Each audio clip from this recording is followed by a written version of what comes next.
The Great Outdoors is our weekly segment that showcases exciting outdoor activities throughout the UP. Learning new activities can be difficult, make us uncomfortable, or be downright scary. So we have an out-of-this-world story about finding space for inspiration. Can't say I've ever been to the Upper Peninsula, but I hope to get there someday. Actually, after a year in space, it's great to be anywhere with gravity.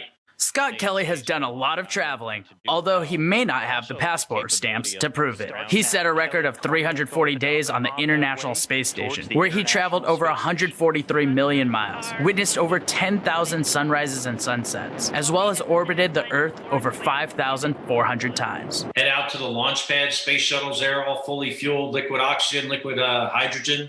Basically a bomb on the top of this hill. The veteran of 4 space flights says what he likes about being an astronaut is that it is a really hard thing to do, and it is really challenging. As a former aviator for the Navy, he was trained to stay focused, even when the world, or space, around you can sometimes seem overwhelming. Within 8.5 minutes, you're flying around the Earth at 17,500 miles an hour.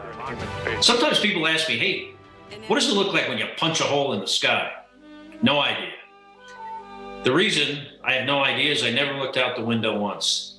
In the U.S. Navy and the military, we had this, it was kind of this idea that when things are challenging and tough, you really need to focus on the stuff you have control over and ignore everything else. As we settle into the winter during a pandemic, we find ourselves increasingly isolated. A similar experience to the challenges of being on the International Space Station. Scott Kelly says what helped him overcome the challenge of isolation was having a plan, following a schedule, pacing himself, trusting experts, making his weekends different than his weekdays, balancing work with hobbies and exercise, as well as taking time to connect with friends and family. He found that following these guidelines helped him have as much energy at the end of the trip as he had in the beginning. It also provided moments to reflect on the inspiring world around us. When I asked the commander, I said, what is that? And he said, that's the sunrise. And as the sun came up, I just saw how absolutely breathtakingly beautiful our planet Earth is. Scott Kelly added that if you have a goal and a plan, if you're willing to take risks, make mistakes, and at times, even being willing to fail, focus on the things we can control and ignore what we can't.